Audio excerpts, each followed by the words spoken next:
What's going on, y'all? AFO back again, and we have some big news that came out this morning that I'm sure all of y'all, especially Titans fans, saw. Woke up this morning, getting ready to go to work, and I saw where Titans, it was Bleacher Report, ESPN, from Adam Schefter, and Titans and Derrick Henry are not expected to reach the long-term deal that's due tomorrow, which is, I think, when the franchise tag deadline is. Um, yeah, I mean it's kind of surprising, but it's not at the same time.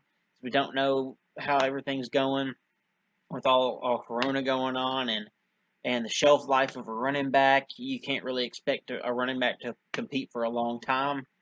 Um, so it didn't really catch me off guard, but I'm kind of disappointed in a way because we should pay him, in my opinion, and in a lot of Titans fans' opinions. But we have been seeing a lot of ignorant takes out there where it's like, oh well, you pay Tannehill this much, 118 million or however much it was, but you don't pay Derrick Henry who carried the team.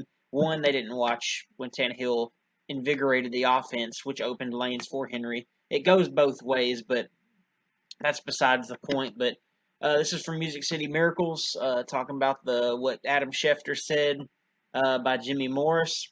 Um, Basically, Adam Schefter is reporting that the Titans and Derrick Henry are not expected to agree on a long-term deal before tomorrow's deadline. It means that Henry will play this season under the franchise tag, which will pay him 10.27 million. And I actually saw where this is. I think it's like top. He's like the fifth. That's like the fifth most money for a running back this year in terms of a per year deal. He'd make 10.27 million in 1 year, and I think that's the fifth highest. If I remember that right, I can't remember where I saw that from, but there's a tweet by Adam Schefter. Essentially, any franchise deals by Wednesday will be an exception and not the rule. So, Jimmy Morris goes on to say, kind of what I was saying, paying a running back a big second contract is usually not a good idea because it's gone poorly time and time again.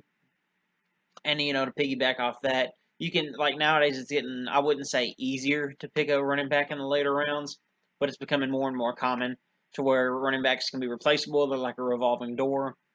So I can understand from the management point of view and the organizational point of view, do we really want to pay Derrick Henry long term when a running back's shelf life, especially for him, isn't that long? But Jimmy Morris goes on to say, however, it feels like there's a deal here that could have been reached that would have been agreeable to both sides. Why not give him a 3-year deal that guarantees him between 20 and 25 million? Are you really worried that he can't produce for 2 more years? And I can agree with that.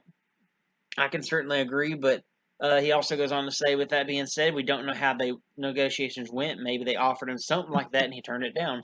So maybe it's Derrick Henry wanting too much money for the organization's purposes, or organization just doesn't want to pay him, so they're not gonna give him that much. And I want Henry to be paid, but let's finish this article and I can kind of give more of my opinion. There is no room to be a fan when you were in the front office, but it sure feels like this is a guy that they would want to reward within reason for being the type of player, competitor, leader he is, which is true.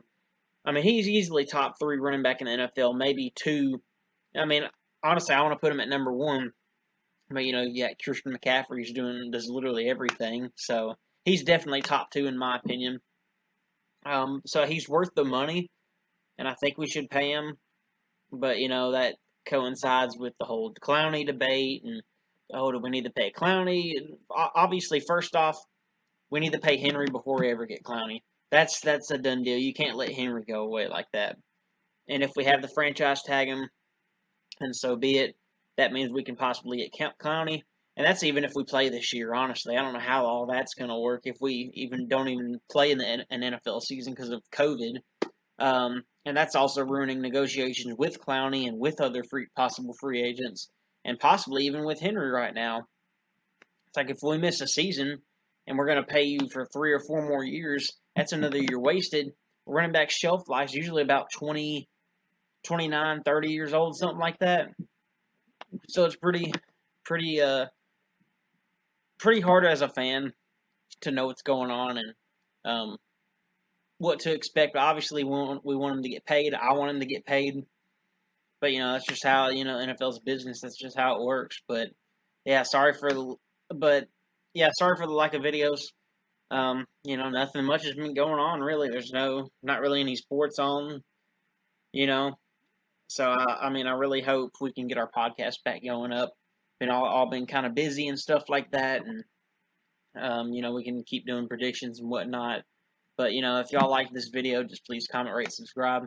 Tell me what you think about this. I'm sure if you're a Titans fan, you almost pretty much full-heartedly agree, and if you're any other NFL fan, you're gonna think that why did we pay Tannehill so much and not Henry? Why did we pay Tannehill first? That's a different conversation for a different day. So, yeah, thank you for watching. AFO was back again finally, but God bless, and AFO is gonna be out.